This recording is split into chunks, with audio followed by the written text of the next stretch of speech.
For a long while now, a ton of the most interesting, deep and complex games have asked us to look upward towards starships, stations, logistics and the challenge of operating something complex in a hostile environment. And that can be spaceships, stations, entire empires and indeed much more.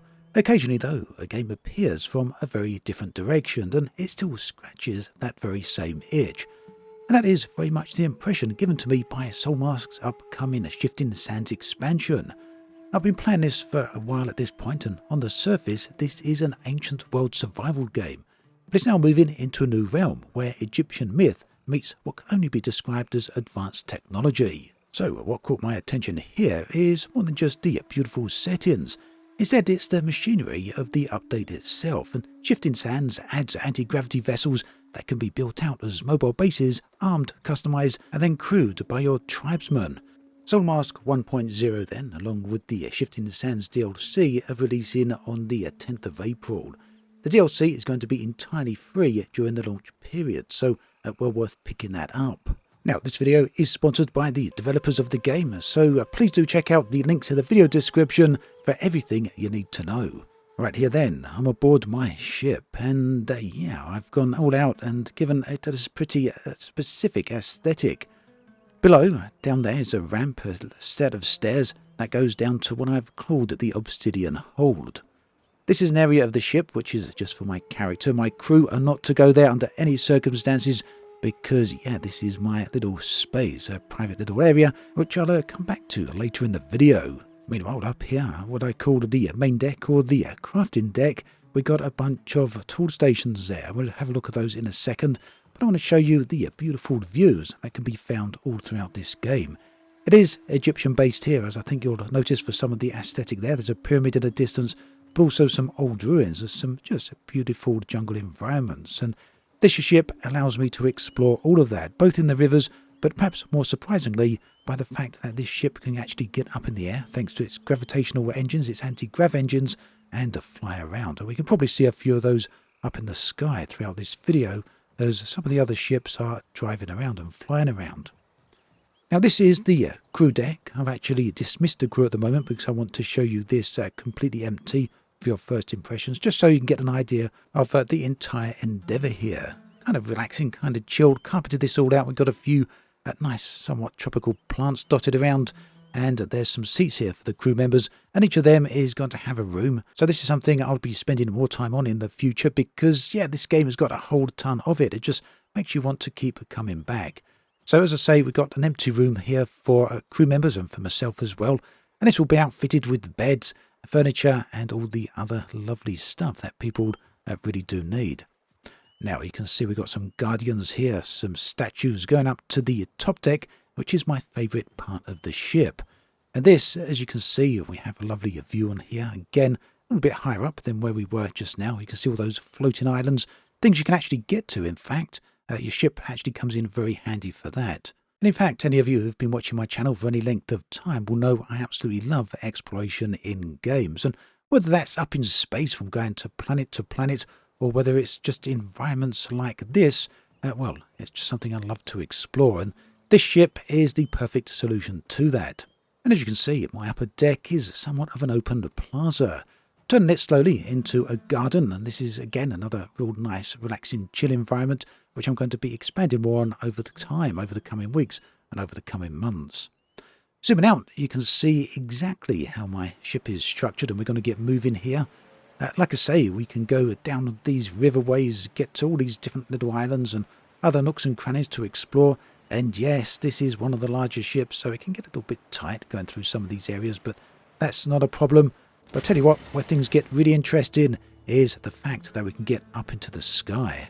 So there is an engine inside of all of this. There's an anti-grav engine. We've got some wings attached to the side. These all help with the manoeuvrability of the ship. We've got a sail, which does essentially the same, gives us a little bit more manoeuvrability.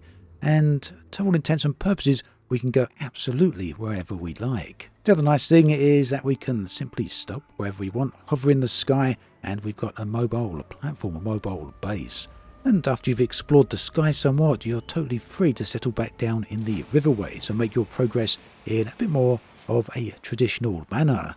Now, as I said as we opened the video, I do like games that have layers of complexity to them, And this is where Soulmask actually has multiple layers. We've seen the ship itself, which you can actually construct in multiple different ways. You're pretty much free to make it however you absolutely like, and I'm sure if you check some other videos out there, you'll find all manner of different styles of ships that people have created.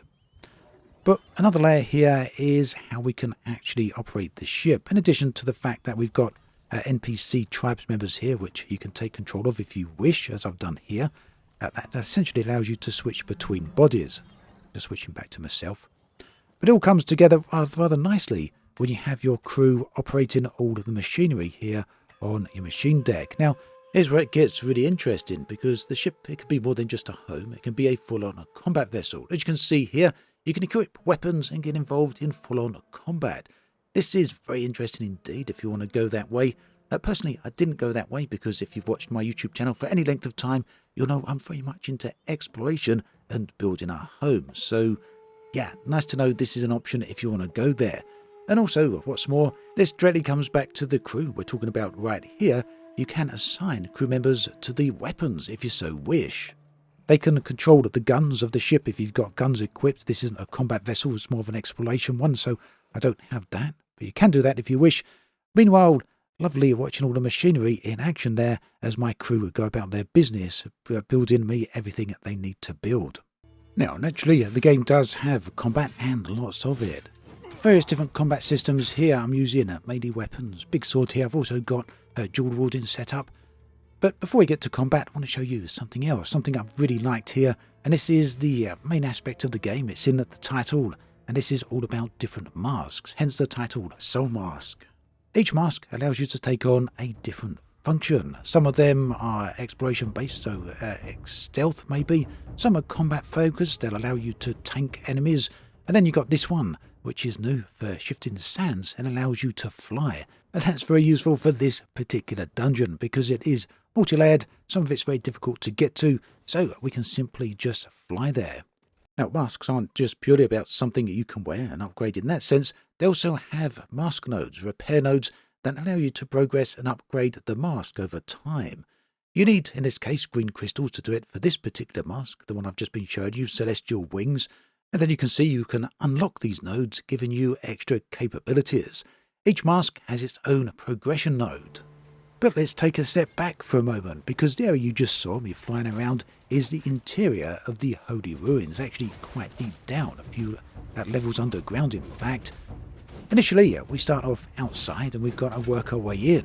So at this point you can probably see how the game does stack multi-layers of gameplay and how they all kind of blend together into somewhat of a cohesive whole. A little bit inside the Holy Ruins, we've got what I feel is a little mini-boss. The guy's not too tough, but he did hit pretty hard a few times, knocked me for 6, but ultimately I was able to defeat him. Yeah, this type of gameplay, it really captures my attention because you're swapping between combat at one moment, flying around and exploring on a massive ship that you can completely customize the next, and going through the skies and exploring the absolutely stunning environments. And the next thing you know, you're going into the depths of ancient ruins and you never really know what you're going to find there. And in fact, this one has got some pretty interesting, shall we say, mysteries buried deep at the bottom. Something that's quite a twist for what you might expect. And there we go, finally defeated that little mini-boss. Working our way further into these ruins, into the Holy Ruins, and we're now on that area right where you saw me flying to a moment ago, across that little waterway, up the ramp, and into this somewhat secretive room. A very unusual mystery here, because it's actually occupied by machines. And this has been a layer of the game I've really enjoyed exploring, because you never really know quite what you're going to find in every nook and cranny of the game. Go into ruins, find yourself confronted by a bunch of human enemies, get a little bit further down, and suddenly find these mysterious, almost alien-looking machines. And as you can see, when you actually do confront these types of enemies, the combat takes on quite a different dynamic. I had to find myself being a little bit careful here. As you can see, I'm actually about to get sniped actually by a hostile off in the distance. And yeah, I didn't do a good job of avoiding that one, did I? Now, also in this environment, over on the distance there to the left of the screen, there's some other mysteries, but I won't spoil them in this video.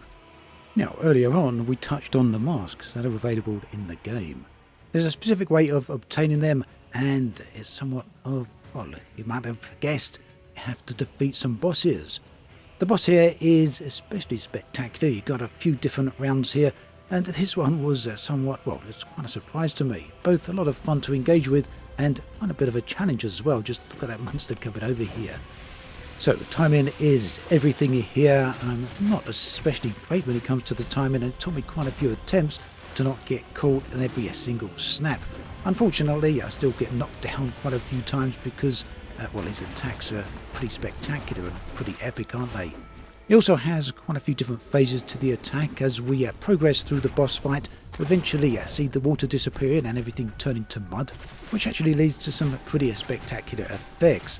Ultimately, I did defeat this guy, but he was the lowest level version of him. You can actually summon him multiple times as long as you've got the resources, and each one is progressively stronger than the last if you so choose. Defeating these bosses gave me what I needed to get into the pyramid and then unlock the next mask. But I'll allow you to discover that particular process for yourself, because it's something best experienced for yourself.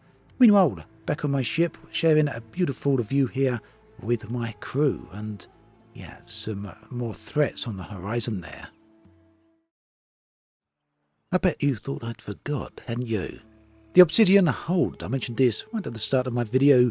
It's the deck on my ship that I don't actually allow any crew members to come to. This is my little personal space, and as you can see, it's actually, well, it's visually very, very nice indeed. I've made sure this looks absolutely stunning. I've tried to go for an obsidian material type of look. You can see the anti-grav engine is here, and there's also another little secret area here, an access way that will be going somewhere else.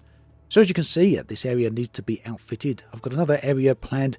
In other words, this ship is a central focus of Soulmask for me. A lot to be going on with here, and a lot to plan with in the future.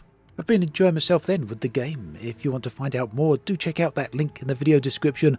My thanks again to the devs for sponsoring this video. Do take care, and I'll catch you next time.